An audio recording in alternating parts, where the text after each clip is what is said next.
उन्होंने कहा था कि जंगल में या तो शेर रहता है या वन गुज्जर रहता है।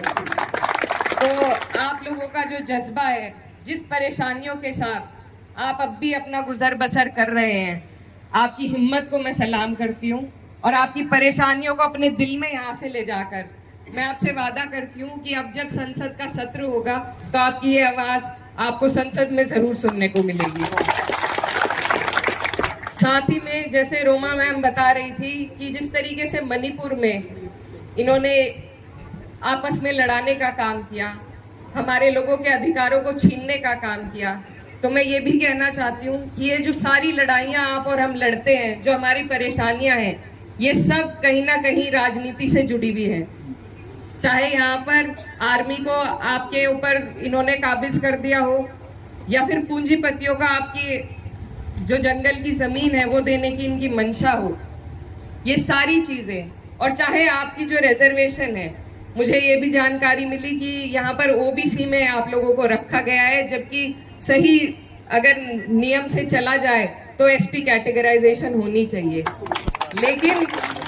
ये सरकार, आप बार बार देखते हैं कि विपक्ष जातीय जनगणना की आवाज उठाता है। ये जनगणना करना नहीं चाहते, ये किसी को सही अधिकार उनका देना नहीं चाहते। तो ये जो सरकार है, इसकी नीयत सिर्फ पूंजीपतियों के लिए, आपके हमारे लिए है ही नहीं। तो मुझे कई बार कई धरनों में हम गए तो लोग कहते हैं कि राजनीति मत करो, लेकिन मैं ये कहना चाहती हूँ कि हर चीज, आपके हर टैक्स, आपका पानी का, स्कूल का, शिक्षा का, चिकित्सा का हर अधिकार जब सरकार से जुड़ा हुआ है तो राजनीति तो बीच में आनी ही चाहिए। तो इसलिए आप लोगों से मैं ये कहना चाहती हूँ कि मैंने जब जितने वक्त से मैं राजनीति में हूँ, होश संभाला है, तो हम जानते हैं कि बेहट के लोग, यहाँ पर ज्यादातर बेहट के लोग मौजूद हैं।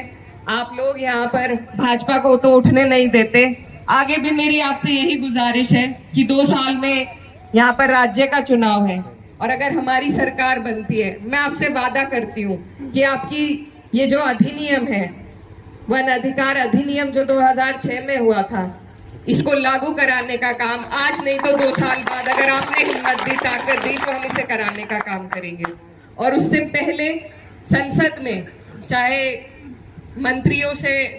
मिलकर बैठकर बात करना हो या संसद में खड़े होकर आपके लिए लड़ाई लड़नी हो, हम किसी चीज से कतराएंगे नहीं। आपकी इसी तरीके से मेरा क्षेत्र दूसरा लगता है, लेकिन मुझे जानकारी है कि मेरे बड़े बुजुर्ग जो यहाँ बैठे हैं, मेरी माएँ बहनें जो बैठी हैं, मेरे लिए यहाँ से उन्होंने दुआ करी, और जैसे आपने दूर बैठे मेरे लिए दुआ करी, ऐसे ही दूर बैठे आपकी फिक्र मेरे दिल में है। तो इंशाल्लाह मैं आपसे वादा करती हूँ कि वन अधिकार न सिर्फ वन गुजरों के, पर जितने भी 36 कौम जो यहाँ पर हमारी मौजूद है, सभी के अधिकारों को लड़ने का, सभी को एसटी कैटेगराइजेशन मिले, आपका वन अधिकार अधिनियम 2006 लागू हो, ये दोनों काम हम पुरजोर तरीके से उठाने का काम करेंगे। और मैं मुन्नी लाल जी को कहना चाहती हूँ कि मैं क्योंकि नई हूँ और इमरान मसूद साहब पुराने हैं, उनको जानकारी ज्यादा है, लेकिन मैं आपके साथ बैठना चाहूंगी, घंटा 2 घंटा 3 घंटा,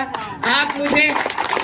तफसील के साथ सारी समस्याओं से अवगत कराएं और मैं पूरी कोशिश करूंगी कि जिस तरीके से आप बताएंगे उसी ईमानदारी के साथ मैं भी आपकी लड़ाई लड़ूं। बहुत आपने मुझे यहाँ बुलाया, मुझे बहुत